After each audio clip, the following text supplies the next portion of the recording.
నమస్తే. నమస్తే సాయి గారు. మల్లికార్జున గారు, మీరు అంటే దేశ రాజకీయాలని, రాష్ట్ర రాజకీయాలను నిశ్చితంగా గమనిస్తూ ఉంటారు, చూస్తూ ఉంటారు కాబట్టి సోషల్ మీడియా ప్రభావం ఎలా ఉంది? అంటే ఏకంగా స్వయంగా మోడీ గారే రీల్స్ చేసి పెడుతున్న పరిస్థితి చూస్తున్నాం. దేశ ప్రధాని గారు గతంలో పెద్దగా అందరికి టచ్లో రారనుకున్న వ్యక్తి ఈరోజు మనకి సోషల్ మీడియా అందుబాటులో ఉంటున్నారు, అందరినీ మై ఫ్రెండ్ అని పిలుస్తున్నారు ఆయన. సో అంత దగ్గరికి వచ్చేసారు. అంటే రావాల్సి వచ్చింది, ఇక్కడ వచ్చారని చెప్పడం కన్నా రావాల్సి వచ్చింది. ఇక్కడ దీన్ని రెండు రకాలుగా ఆలోచించాలి. అంటే ఇది మంచా చెడా? ఈ డిజిటల్ రాజకీయం వల్ల నెగిటివిటీ పెరిగే అవకాశం ఉందా?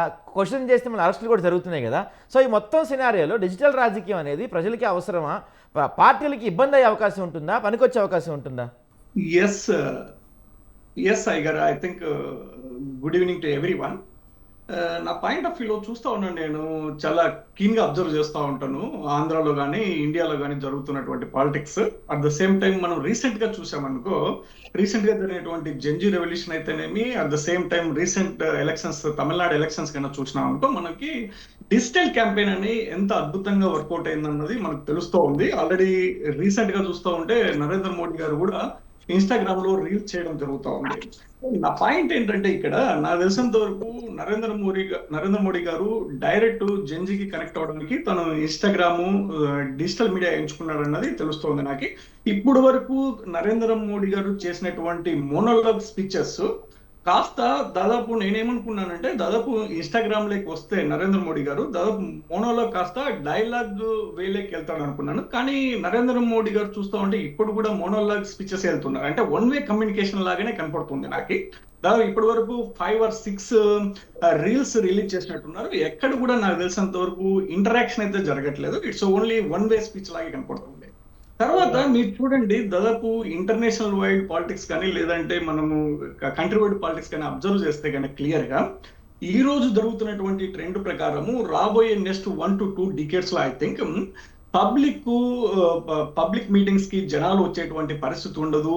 జనాలు దాదాపు 140 crore పాపులేషన్ ఉన్నా కానీ ఇండియాలో చాలా మందికి అవకాశాలు ఉంటున్నాయి. అందరూ వాళ్ళ ఇండివిజువల్ ఎర్నింగ్స్ కోసం వాళ్ళు వెళ్లాల్సి ఉంటది ఇప్పుడున్నటువంటి బిజీ సొసైటీలో. కాబట్టి రాబోయే తరంలో I think next 1 to 2 decades లో I think completely it will be digital campaign. I think people won't come to the meetings. That is my personal view actually. మీరు చూడండి, తమిళనాడు గన ఎలక్షన్ క్యాంపెయిన్ గన చూసామనుకో, దాదాపు చాలా హడ్డల్స్ పెట్టిన తర్వాత కూడా విజయ్కి ఫైనల్ గా ఐ థింక్ ఈ ఓన్ ద మ్యాచ్ యాక్చువల్లీ. మీరు కానీ చూసానుకో, కంప్లీట్ గా ఇన్స్టాగ్రామ్ ని, సోషల్ మీడియాని ఎఫెక్టివ్ గా యూజ్ చేసుకొని వాళ్ళు పబ్లిక్ రీచ్ అవ్వడం జరుగుతూ ఉంది. ఇప్పుడు కన్నా చూస్తే కన్నా సేమ్ ట్రెండ్ చూస్తే కన్నా నాకు తెలిసినంత వరకు ఆంధ్రాలో కన్నా మీరు చూసినారనుకో, 2019 to 24 రూలింగ్ లో కన్నా మనం క్లియర్ గా అబ్జర్వ్ చేస్తే ఇంప్లిమెంట్ చేసినటువంటి స్కీమ్స్ లో మోస్ట్ ఆఫ్ ది స్కీమ్స్ వచ్చేసి డిజిటలైజేషన్ చేయడం జరిగింది. అప్పుడు ఉన్నటువంటి గవర్నమెంట్ ఏదైతే ఉందో 2019 to 2024 mister YS Jaganmohan Reddy గారు తీసుకొచ్చినటువంటి ఏ స్కీమ్స్ అయినా చూసుకో, మీకు కంప్లీట్ డిజిటలైజేషన్ వేలోనే దాన్ని ఇంప్లిమెంట్ చేయడం జరిగింది. అట్ ద సేమ్ టైము మన ఈవెన్ ఇప్పుడు ఉన్నటువంటి రూలింగ్ పార్టీకి సంబంధించినటువంటి మీడియా కూడా దాదాపు 10 కొద్ది టైమ్స్ లో చాలా చాలా సార్లు వాళ్ళు ఉటంకించడం కూడా జరిగింది. ఎందుకంటే మనం కన్నా చూసినాం అనుకో, వైఎస్ఆర్సీపీకి, వైఎస్ జగన్మోహన్ రెడ్డి గారికి సంబంధించినటువంటి సోషల్ మీడియా కానీ, at the same time YSRCP పార్టీకి సంబంధించినటువంటి మీడియా కానీ వాళ్ళు చాలా పవర్ఫుల్ గా ఉంటారు సోషల్ మీడియాలో అన్నది ఆల్రెడీ ఇక్కడ ఉన్నటువంటి ఒక ఎక్స్పర్ట్ కూడా చెప్పడం జరుగుతూ ఉంది. అంటే మనం అబ్జర్వ్ చేయొచ్చు క్లియర్ గా, దాదాపు 2019 నుంచి చాలా ఎఫెక్టివ్ గా నడుస్తూ ఉంది సోషల్ మీడియా క్యాంపెయిన్స్. నాకు తెలిసినంత వరకు ఈ జెన్జీ ఉద్యమం గన అబ్జర్వ్ చేస్తే మనకి కొన్ని పాయింట్స్ క్లియర్ గా అబ్జర్వ్ చేయొచ్చు మనం. ఈ జెన్జీ ఉద్యమం ద్వారా దాదాపు ప్రజల్లో వచ్చేసి క్వశ్చనింగ్ యాటిట్యూడ్, క్వశ్చన్ చేయాలి, క్వశ్చన్ చేస్తేనే డెమోక్రసీ సర్వైవ్ అవుతుంది అన్నది. ఇప్పుడు డెమోక్రసీకి ప్రొటెక్షన్ ఏంటి? పబ్లిక్ వాయిసే కదా. పబ్లిక్ వాయిస్ లేనప్పుడు డెమోక్రసీ కంప్లీట్ గా మోనోపోలీ అయిపోతుంది, మోనార్క్ అయిపోతుంది. కాబట్టి పబ్లిక్ వచ్చేసి క్వశ్చన్ చేయాల్సి ఉంటుంది అన్నది ఇప్పుడు ఒక నాకు తెలిసినంత వరకు ఇట్స్ ఎనేబుల్ సిచ్యువేషన్ అనమాట. జెన్జీస్ వచ్చేసి నాకు తెలిసినంత మిలీనియల్స్ కి ఒక ఎనేబుల్ ట్రిగ్గర్ చేసినట్టు కనపడుతూ ఉంది నాకు.